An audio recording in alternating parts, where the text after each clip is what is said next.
E aí pessoal, tudo bem? Gonzaga para mais um tutorial de Excel e vamos continuar trabalhando o tema fórmulas, né? Recentemente a gente começou aqui no canal uma série onde a ideia é abordar todas as fórmulas do Excel. E na ocasião nós optamos por começar a trabalhar com um pacote de fórmulas de lógica. Nós fizemos um primeiro vídeo onde nós tratamos da fórmula by-call, nós falamos sobre a fórmula by-row, nós falamos sobre a fórmula lambda, essa fórmula aqui muito versátil, onde você consegue trabalhar com variáveis. A partir dela você consegue construir outras fórmulas personalizadas de acordo com a necessidade que você tem, né? Se você gostou, entra lá no canal, lá procura o vídeo lá sobre fórmula lambda, lá está ensinando direitinho como você aplica ela, beleza, pessoal? E hoje nós vamos trabalhar com as fórmulas condicionais, que é a fórmula SI, a fórmula SIS, e duas fórmulas que servem para fazer tratamento de erro, né? Que é a SI-erro e a SI-não-disp. Essa última fórmula aqui ela é uma fórmula um pouco utilizada, muito pouco utilizada, pelo menos eu não percebo muita utilização dela, até porque tem outros meios de conseguir o mesmo resultado, né? Mas como a ideia é passar por todas as fórmulas, nós vamos falar sobre ela também, beleza, pessoal? Mas antes de mais nada, pessoal, eu gostaria de fazer um pedido para vocês. Eu gostaria que vocês estivessem compartilhando o vídeo, dando um like aí, deixando seu like aí também, né? Se inscrevendo no canal. Isso vai ajudar muito no engajamento, colocando seus comentários também, porque através dos seus comentários a gente tira tema para outros vídeos também. De repente você tem dúvida com relação a uma fórmula específica, a gente vai priorizar essa fórmula em específico, né? Então é isso, pessoal. A ideia é multiplicar realmente conhecimento e ajudar. Quanto mais compartilhar, mais pessoas poderão ser ajudadas. Beleza, pessoal? Legal? Então, sem mais delongas, vamos colocar mãos à obra aqui agora. Pessoal, nós vamos começar então a trabalhar pela fórmula SI. Para tal, nós criamos aqui uma pequena planilha que simula um boletim de alunos, tá? E a ideia nossa aqui é o seguinte: se o aluno tiver uma nota superior a 6, vou trabalhar só com números inteiros aqui para poder facilitar, né? Se for uma nota superior a 6, ele vai estar aprovado. E caso ele tenha uma frequência inferior a 80%, ele vai estar reprovado. Beleza? São dois argumentos. Mas vamos começar pela estrutura básica da fórmula SI, que é uma estrutura somente com uma condição. Vamos lá? Como é que funciona a fórmula SI? É igual a SI, você dá um tab, e ele vai te pedir um teste lógico. O primeiro argumento aqui é o teste lógico. E qual é o teste que nós vamos fazer? Se esta célula aqui, que representa o resultado dele, for maior do que 6, ok? Esse é o teste lógico que nós vamos fazer. Se essa condição for verdadeira, então ele está aprovado. Do contrário, se não, ele vai estar reprovado. Observa bem, pessoal, essa é a estrutura mais básica de uma fórmula SI. É uma estrutura com somente uma condição, né? Se você apertar Enter, você vai ver quem está aprovado e quem está reprovado, né? Beleza, pessoal? Tranquilo até aí? Entenderam como é que é a estrutura mais básica, né? Agora, você pode estar inserindo outras condições dentro da fórmula SI. Vamos lá? Como eu falei que ele precisa atingir tanto o limite de nota quanto está superior à frequência dele em sala, então nós vamos colocar uma outra condição aqui. Para isso, pessoal, eu vou até apagar essa fórmula para fazer do zero novamente e eu vou inverter um pouquinho os argumentos aqui, tá? Preste atenção. Se o teste lógico nosso, se essa nota aqui, ao invés de colocar maior aqui, eu vou colocar menor, for menor que 7, então eu vou começar pela negação que é melhor, tá? Reprovado. Do contrário, ele estaria aprovado se atender outra condição. Se atender essa condição aqui da frequência dele ser maior, como eu quero uma frequência superior a 80%, né? Eu vou colocar 79 aqui. Se for 80, 81, vai ser considerado, né? Se for maior que 79, então ele vai estar aprovado. Se não, se for menor que 80, né? Se 79 para baixo, ele vai estar reprovado, né? Olha só, aí tem que ter muita atenção que à medida que você vai colocando mais SI dentro da fórmula, ela vai se tornando mais complexa em sua sintaxe. Ou seja, eu fechei aqui um parênteses aqui, no entanto, é necessário eu fechar o segundo parênteses, que se refere ao primeiro parênteses da fórmula. né? Olha só, ainda ele me gerou o erro lá. Ele autocompletou para mim aqui a estrutura da fórmula, tá? Justamente por causa disso, nós temos que ter muito cuidado com a fórmula si, né? À medida que você vai concatenando mais condições dentro da fórmula, beleza? Ela já ficou uma fórmula um pouquinho mais difícil de você ler. Agora imagine se você tem 5, 6 condições aqui dentro. Fica uma fórmula muito extensa. Claro, tem outros meios de resolver mais simples uma situação onde você envolva várias condições, né? Mas a ideia é demonstrar essas fórmulas aqui, beleza?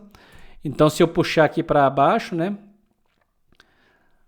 A condição tá, todos os alunos estão preenchidos aqui, a gente está vendo quem está reprovado e quem está aprovado. Esse aqui reprovou por causa da nota, está reprovado. Esse aqui reprovou por causa da frequência. Se ele tivesse tirado uma frequência de 90% aqui, ele estaria aprovado. Beleza, a fórmula funcionando perfeitamente. Legal, pessoal? Tranquilo até aí? Deixa eu só melhorar a estética aqui, né? Legal. Agora nós vamos trabalhar a fórmula cis, né? A fórmula cis, tem algumas pessoas que tentam aplicar ela numa condição similar a essa aqui, mas tem um perigo muito grande quando você tenta aplicar ela numa situação similar a essa aqui. Bora lá. Cis. Vamos fazer o primeiro teste lógico aqui, né? A ideia da fórmula cis é você faz um teste lógico e dá um resultado, você traz a resposta. Faz outro teste lógico, você traz outra resposta. Faz mais um teste lógico, você traz outra resposta. Ou seja, no momento que ele encontra, retorna um valor verdadeiro para você, ele vai congelar. Então ele pode gerar erros de interpretação. Vamos lá, vai ficar mais fácil eu colocar aqui no exemplo, tá? Primeiro teste lógico que eu vou fazer aqui. Se essa nota for maior do que 6, então este aluno está aprovado. Até porque eu não crio uma condição contrária nessa fórmula cis, né? Bora lá. Segundo argumento meu, segundo teste lógico meu, se o E5, que representa a frequência dele, for maior do que 79, então este aluno vai estar aprovado. Olha o erro, onde que gera o erro aqui, quer ver? Aprovado. Beleza? Olha só. Ele encontrou, na primeira condição, é maior do que 6? Não é maior do que 6, né? Se eu colocar 5 aqui, ó, 4, o aluno está reprovado. Mas olha aqui a fórmula, né? Está me trazendo um valor errado. Porque a aplicação da fórmula cis não é para um cenário deste aqui, onde você tem uma condição, uma condicional que pode gerar duas situações diferentes, né? Ou aprovado ou reprovado. A aplicação adequada para o cis é para cenários onde você vai escolher vários valores. E aí entra esse exemplo aqui. Eu tenho uma coluna aqui que tem os dias da semana, correto? O que é a minha ideia aqui? À medida que eu for colocar um número aqui, ele vai trazer o dia correspondente. Claro, existem outras fórmulas para tratar esse mesmo tipo de situação, mas o cis ele pode ser utilizado aqui. Bora lá? Cis, bora lá. Primeiro teste lógico. Se este valor for igual a 1, então o que eu quero trazer? Quero trazer domingo. Beleza? Teste lógico 2. Se este valor for igual a 2, então eu quero trazer segunda. Beleza? Teste lógico 3. Se este valor for igual a 3, então eu quero trazer terça. Acho que vocês compreenderam, né? Bora lá. Se eu tenho 1 aqui, trouxe domingo, 2 trouxe segunda, 3 trouxe terça. A fórmula parece estar funcionando perfeitamente, e de fato ela está funcionando perfeitamente, né? Deixa eu entrar nela aqui só para vocês compreenderem um pouquinho a sintaxe.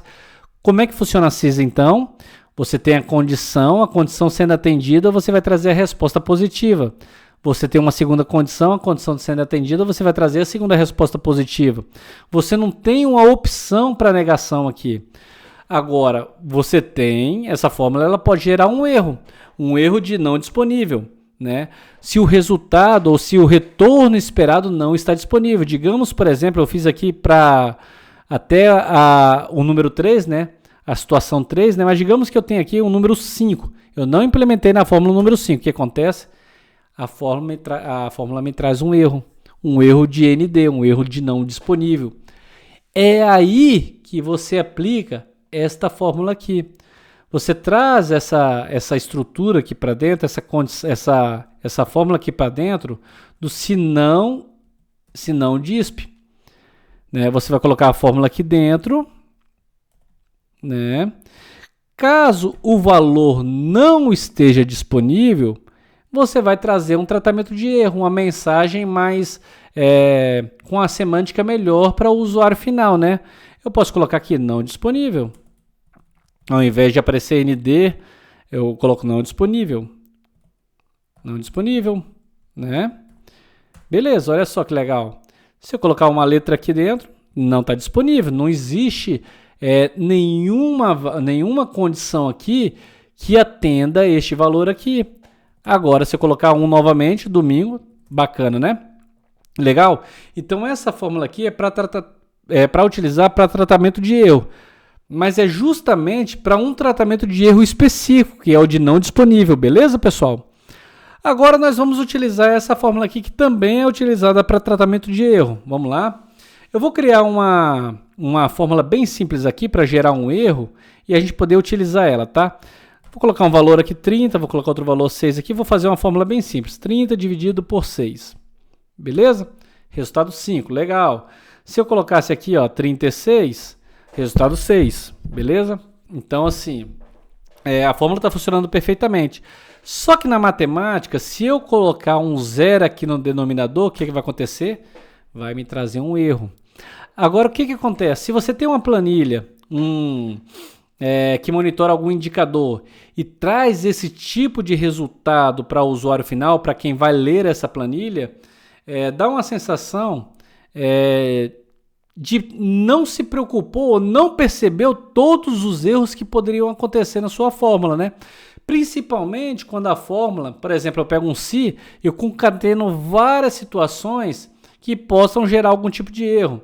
Ou então eu tenho uma fórmula muito longa, né? No Excel você consegue fazer fórmulas que até para ler depois fica muito complicado, se você não tiver cuidado de usar uma boa prática, né? Que pode gerar algum tipo de erro e trazer esse tipo de situação aqui para nós. E como eu faço para tratar isso? Simples. Toda fórmula tem que me gerar algum resultado, né? Nem que seja um erro. Então eu vou colocar se erro, a fórmula erro. Eu vou colocar aqui dentro agora a fórmula original minha, que ela vai me gerar um valor. Se essa fórmula me retornar um erro, então eu vou colocar aqui, ó, ponto vírgula, né? Aqui também é uma string, fica entre aspas, né? Você pode escrever o que você bem entender aqui dentro, né? Aceitar o alfanumérico, né? Inconsistente, né? Inconsistente. Beleza? Aqui eu tenho um erro de inconsistência, eu coloquei inconsistente, né? Se eu colocasse um número aqui, não ia estar inconsistente, né? Se eu colocar uma letra aqui, está inconsistente, né? Porque, afinal de contas, como é que eu vou dividir? Vou pegar a fórmula inicial aqui para ver qual o erro que ele traz aqui. Provavelmente vai ser um de valor, acredito eu, né? Bora lá. Opa. Aí, trouxe o erro de valor, porque ele não compreendeu, não tem como ele trabalhar essa estrutura de fórmula, né? Ele vai trazer o erro de valor. Ou seja, para qualquer tipo de erro, se eu colocar um tratamento de erro através do se erro, né? Ele vai me trazer uma resposta mais harmônica, uma resposta mais orientativa, né? E demonstra também uma preocupação com o tratamento de erro de uma planilha, né? Isso eleva o nível profissional, o nível de aplicação profissional, o nível de qualidade do produto que você está desenvolvendo. Beleza, pessoal? Então é isso. Nós passamos pelas 4 fórmulas aqui que nós nos propomos hoje, né? Nós falamos sobre SIS, o SIS, o se erro e o se não DISP, né? Beleza? Então é isso, pessoal. Espero que tenham gostado. Fiquem com Deus e até a próxima, pessoal.